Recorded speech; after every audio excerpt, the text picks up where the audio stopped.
Pay attention, Saint fans, because you're going to notice that the NFL is lopsidedly going against the Rams. More proof that they didn't rig it in favor of the Rams. They didn't even want the Rams there.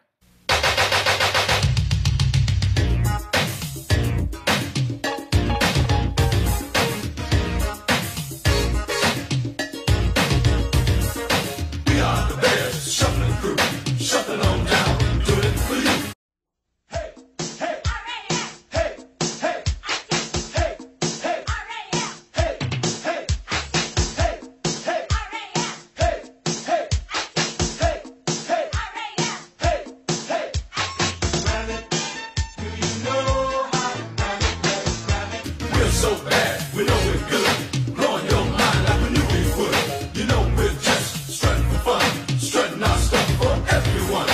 We're not here to start no trouble. We're just here to do the Super Bowl show.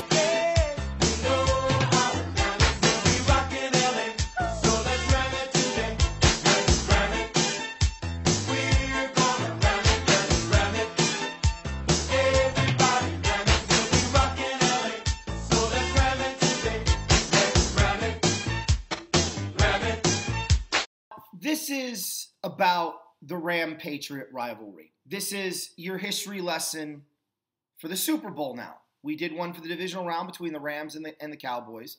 We did one in the championship round between the Rams and the Saints.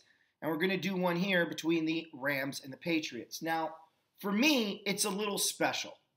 Growing up as a child, I always say 1984 is when I officially became, a Rams fan. And that's true. That's when I watched pretty much every Rams game. But it was actually in 83 when the Patriots went to LA and played them, and I saw them on TV for the first time, and I really liked the uniforms. And then the Rams played on Monday night in 84.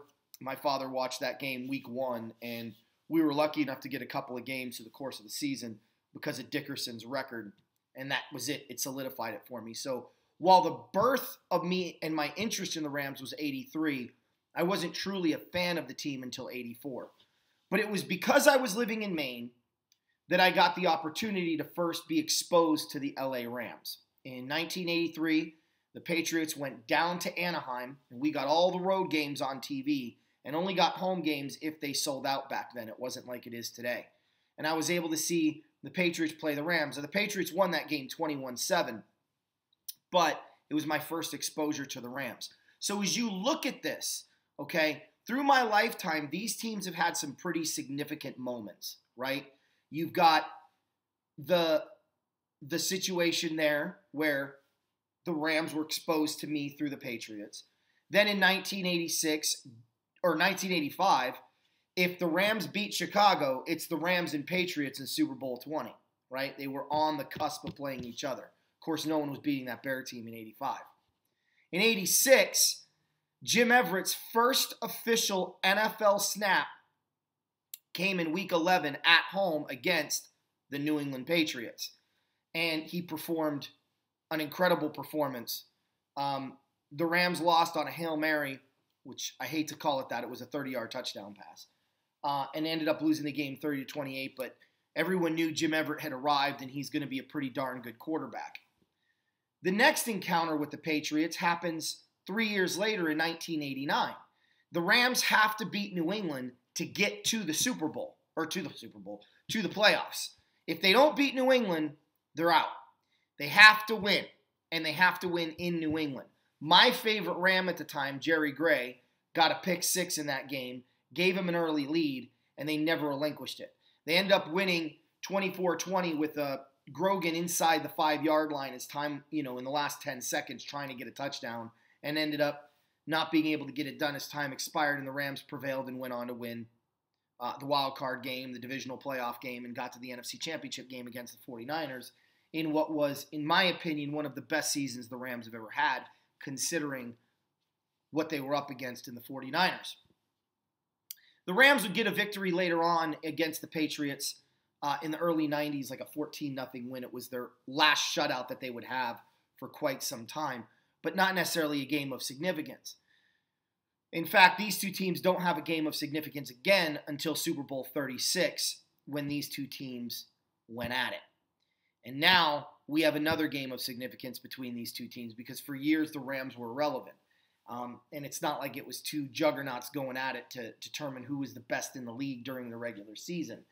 The Rams have not been that, and the Patriots have, and they've just smacked the Rams around and moved on and played better opponents. This Super Bowl is the second time these two teams have met in a Super Bowl, which is fascinating because when you look through it, let's go back to the beginning, okay? Dolphins and Redskins, right? Steelers and Cowboys. Then you've got, trying to think, Bengals, 49ers, okay? Then you've got to keep going, okay? We don't have much until Cowboys, Bills. And then you've got Patriots, Eagles, Patriots, Giants, now Patriots, Rams. And I believe that's it. I mean, that's all the repeats that we've seen. So it's not very many. So what about this rivalry? Well, let's go into it a little bit. Kind of a fascinating little shtick. Got my handy dandy book here that has everything I need in it. As we look at this rivalry, it is fascinating because against the New England Patriots, the Rams have struggled with New England for years. They're 2-4 all time, or they're actually 5-8 all time against the Patriots. They're 2-4 as St. Louis, and they're 3-4 as LA. The last time these two teams met was 2016, and the Rams lost that game 26-10.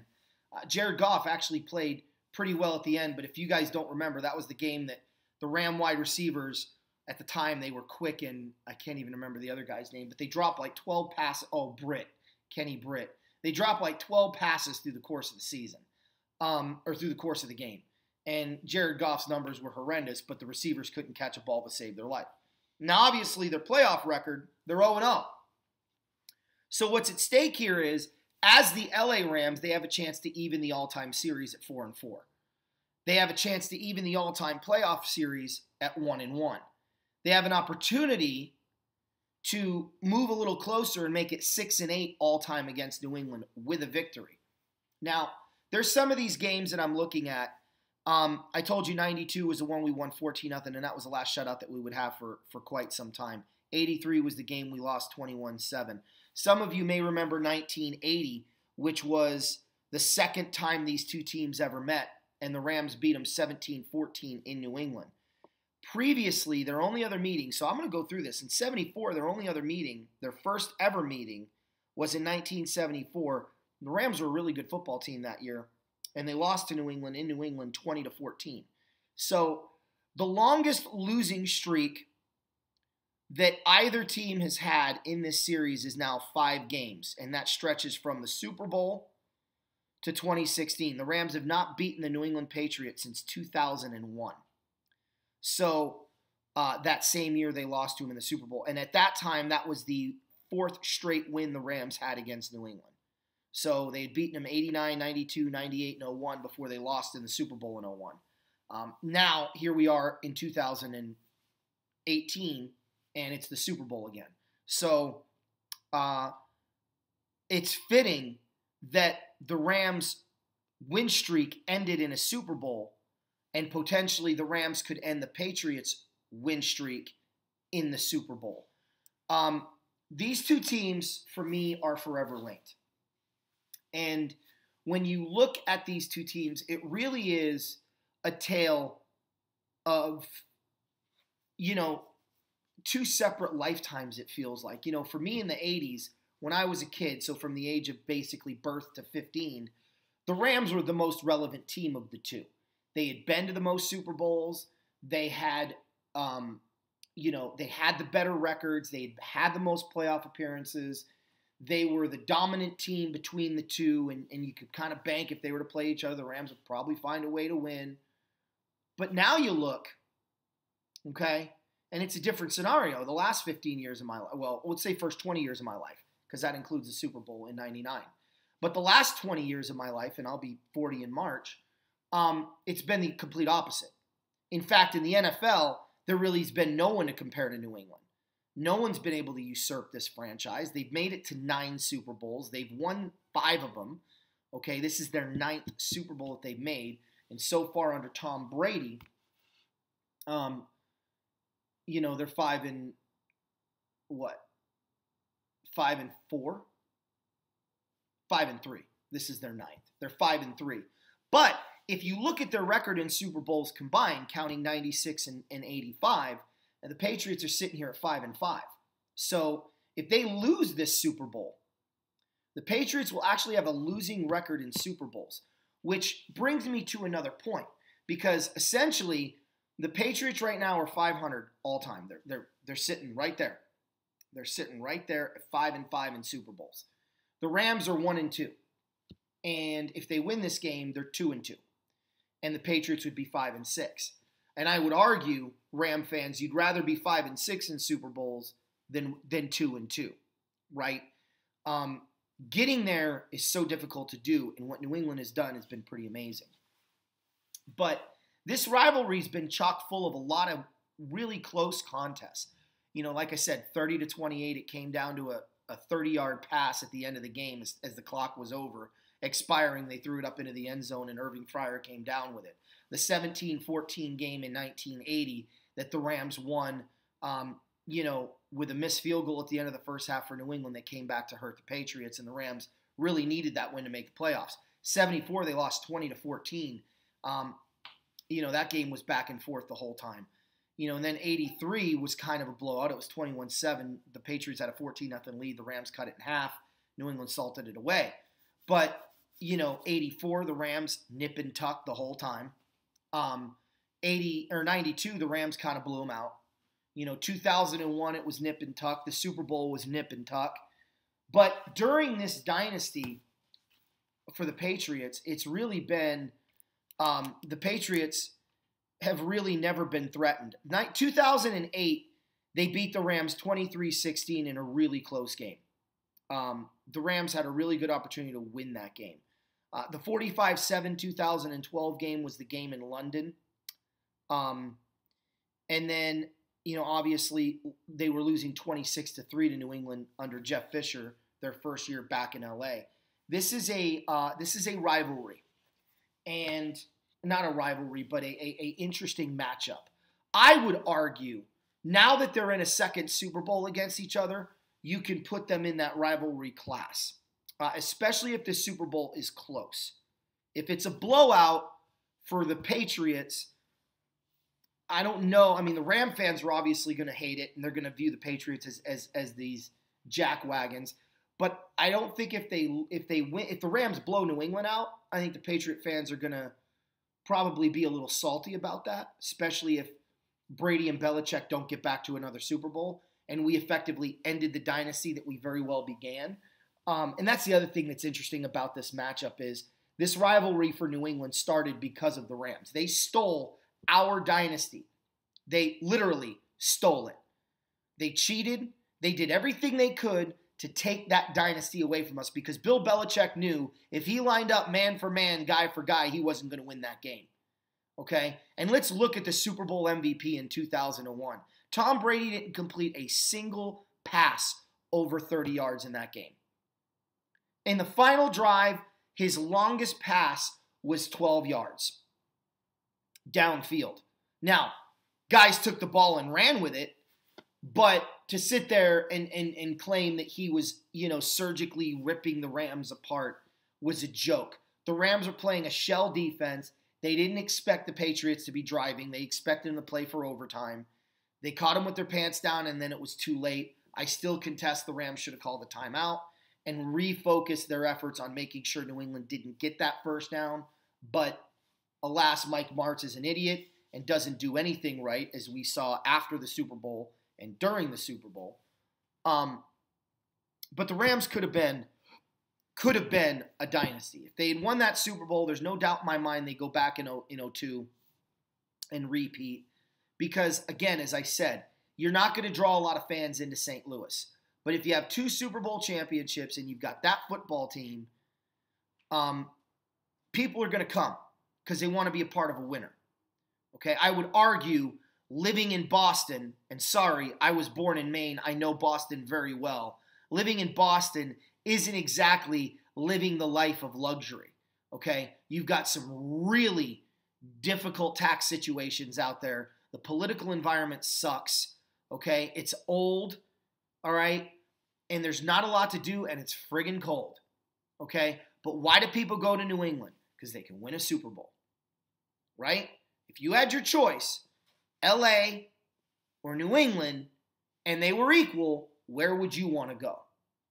Both have a crappy political environment, to be sure, okay, especially when it comes to taxes. But you got the beaches. You got so much more to do in California. In Boston, you've got some beautiful history. You've got some beautiful sights. You've got some beautiful weather during the spring and the fall. I'm not disagreeing with that. Boston can be a very nice place to live, but it can be a very harsh place to live for another part of the year, where LA is just gorgeous year-round. And there's more to do. There's festivals, there's parks, there's all kinds of things. Amusement parks. So it really was a difference of who's going to get what. Now, Belichick is obviously a better coach than Mike Martz, which is why I'm so disappointed in Spygate to begin with. Because, I don't necessarily, I think they did need to cheat to win that game, but I don't think you need to cheat to make it close. And you really could have had a moral victory, but you can't question it, right? It happened. They cheated. They won the Super Bowl, and they won the Super Bowl because they cheated. In fact, they won 3 Super Bowls because they were cheating and spying on people when they weren't supposed to. But at the end of the day, they still won the football game. They still made more plays than we did, which is a bitter pill for me to swallow as a fan. And I've had to live with that pain and that difficulty for a long, long time. I still can't watch the final drive of Super Bowl 36. I watch the game up until the Rams tie it and the kickoff to New England, and then I turn it off. I know what happens from there. I don't need to see it. It hurts. But you come to accept those results. You understand that the Patriots won the Super Bowl and became the Patriots that they are today. So for me personally, a little message here to the Saint fans. It might be difficult. The difference is with our team, okay, especially with our fan base, is we understand even though they cheated and that probably was the outcome of the game, the Rams are still in position to win the game and they didn't make the plays. You guys seem to think it's guaranteed you salt the game away and kick the game-winning field goal, as if your kickers never missed a field goal, as if the Rams have never forced a turnover, as if the Rams have never blocked a kick on special teams. All of these things, you make these assumptions while we, as fans, just face the reality of we still had an opportunity to win the game and we didn't. And we still played like garbage. And we didn't have an answer when they took Falk away. So this rivalry comes full circle next week.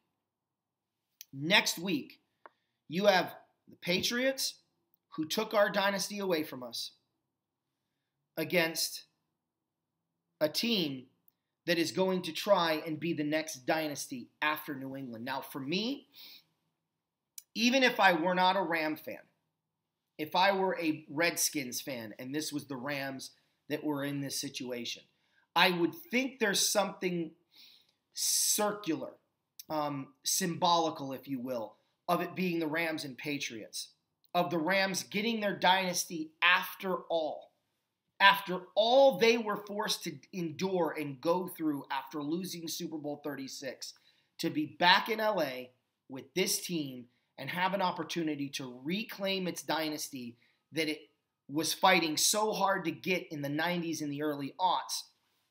It's kind of cool. It's kind of circular. It's kind of fitting. Now, do I think the Ram dynasty is going to go 20 years? I don't think so. I don't know.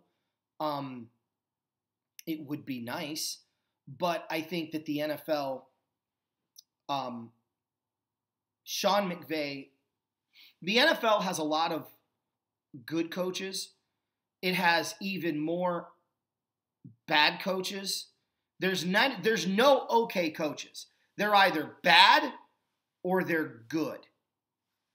Okay? And then you've got a very small few that I would consider to be great. Okay? McVay, Belichick, Sean Payton, even though he bungled the end of the game in the championship round. Harbaugh, I might put in that category, just considering the teams that he's had over the years and what he's been able to do with it. But that's pretty much it. I mean, that's pretty much it. I'm not going to sit here and say that Pete Carroll's a great coach. I think he's a good coach. You know, that's all we got. Mike Tomlin's okay. You know, it's look at what the Rams were able to do this year when they lost Cooper Kupp, right? Look at what the Rams were able to do in the NFC Championship game. Nobody believes in Jared Goff. Nobody, except for me, LT, and a few other people, right? So what did the Rams do? They had no Cooper Kupp. They had no Todd Gurley. They needed to lean on their quarterback. And McVay made all the right calls, and that kid made all the right plays. Okay? Tomlin leans on Antonio Brown, Le'Veon Bell, and Ben Roethlisberger. And if any one of those cogs are out of the lineup, the Steelers don't make the playoffs every single time. Every single time. You look at the year Ben Roethlisberger was injured. They didn't make the playoffs. They didn't make the playoffs. Antonio Brown's been relatively healthy his whole career, so we only have 2 sample sizes. But in this season, the Rams lost Cooper Kupp, and for the entire postseason, well, for half of the postseason, Todd Gurley's been a non-factor. And we'll find out what happens here today, or this week, next week, I should say, in the Super Bowl. But there's very few good or great coaches, and I would definitely put McVay in that category because he wins a lot of different ways. LT, keep watching his show. He's amazing. Trent with Rams Talk is awesome. I've been watching that a lot. I don't comment much on other people's shows because I want to make sure that, you know, I don't like to interject myself in somebody else's show. So, but I am watching. I do enjoy those shows. As a matter of fact, pretty much what I do now when I want to get a little bit of my Ram itch taken care of, I go to Rams Talk, I go to Clash of Horns, I go to LT, and then I'll kind of search for some other shows here or there, and then I put together a show. So keep watching those guys. They're amazing. Thanks to all my fans, guys. I really appreciate it. I've had some really awesome comments after that Saints thing. I tried to post. I really did. I tried to. The first post was taken down, and then the second one was flagged. They told me that there was some copyright issues with this last post between where I tried to explain to Saint fans while we did the recap that this isn't something new. These blown calls are a thing that's always happened. I always try to educate people because it's really sad to me that you as fans don't get any pre-2000 talk from the media, from the pundits, from the experts, from the NFL nitwits, and all across the board. All they do is they focus on Brady's rookie year and to present, and it's shameful. So I feel like it is my job more than ever to bring that information to the fan base because you guys just don't know. And I think there's a desire to know it. And that's why I like doing these little history bits because the Rams and Patriots, obviously their history, their relevant history is all Tom Brady's, period. And even still, they won't talk about it. I've been watching the NFL Network all week. You know, and all I've been hearing is, you know, Reggie Bush saying the Rams are going to lose by 3 touchdowns. Everyone's saying, you know, I don't know how the Rams expect to compete with New England. Belichick is just so great, and Brady's such a great quarterback, and it's all New England talk. Which, again, goes back to my point in the beginning of the show, Saint fans. If this was really rigged in favor of the Rams, you don't think they'd be trying to prop up the Rams and get people to actually believe the Rams were a good football team and could win this game? All they're doing right now is discrediting the Rams. I've even heard a couple people call them, you know, counterfeit NFC champions. Okay? Not exactly the language one would use if you rigged it in favor of the team to go to the Super Bowl. What benefit do you have rigging it so one team goes in and gets the doors blown off them, when you could have had Breeze and Brady. Okay? Let's be perfectly clear here. If they wanted to rig the Super Bowl, they would have rigged it so Drew Brees is in the Super Bowl against Tom Brady, and they would be talking about how this could go down as the greatest Super Bowl of all time because there's two, quarterbacks going at it that are, super great quarterbacks and guaranteed Hall of Famers, and how are the Saints going to stop Kamara and Thomas, and how are the Patriots, how are they going to stop the Patriots, Tom Brady? That's all we'd hear. But now it's New England, New England, New England, New England, New England, New England, Patriots, Patriots, Patriots, Patriots, Patriots, Patriots, Patriots, Patriots, Patriots. Oh, by the way, the Rams are playing. How can the Rams possibly win the Super Bowl? Well, if they do this, really? Sounds like a rigged game to you? Either you are completely and utterly and totally insane, or you're just ignorant. I'm not sure which it is. Now, back to the fans. I appreciate the kind comments. I appreciate the input. It's what makes me keep going on this show. I appreciate the constructive criticism when it happens, and I want you guys to know that when I comment, if I see that I'm being criticized for something that isn't quite right, I'm going to correct you on that. It doesn't mean I'm defensive, and it doesn't mean that I'm upset with you. It just simply means I'm trying to clarify an area. I had a guy that was criticizing me for saying Aqib Talib wrong. See how I have to slow that down? Because if I just say it fast, Aqib Talib, it sounds like I'm saying Akeem Talib. But I'm not. It's kind of, I don't know, maybe it's a dialect thing, but it's like when I say 15. If I don't say it slow, it sounds like I'm saying 50. So that's on me. But that's not on me, I should say. I'm saying it right. It's just sounding different to you because I don't know if it's mumbling or what. It's dialect. But there were other corrections that he made for me that I greatly appreciate and will continue to try to work on the show. Had another fan say, quit doing the whole bubbly thing. It's messing with me. So I listened to that. I really try to make this a fan-friendly show because I'm doing this for you. Okay? I know all this stuff. I don't need the notoriety, the fame. I have 1,000 viewers. It's not like I have notoriety and fame.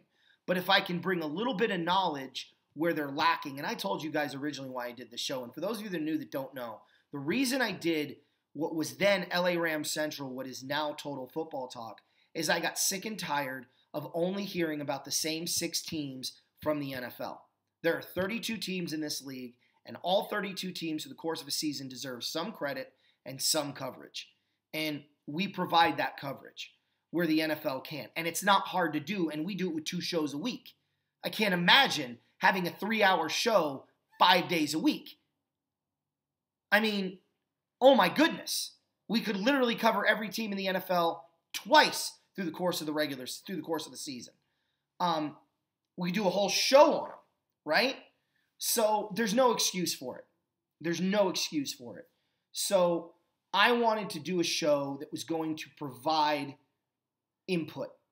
I wanted to do a show that was going to cover your team. I don't care if you're a Saints fan. I don't care if you're a Vikings fan. I don't care if you're a Browns fan. I don't care if you're a Cardinals fan. You're going to get coverage. That's what Total Football Talk is about. Now, obviously, we lean Rams and Bears because those are our teams. And right now, the Rams and Patriots are in the Super Bowl, so we're covering those 2 games. Simple as that. Last thing before I go. Here's what you can expect this week.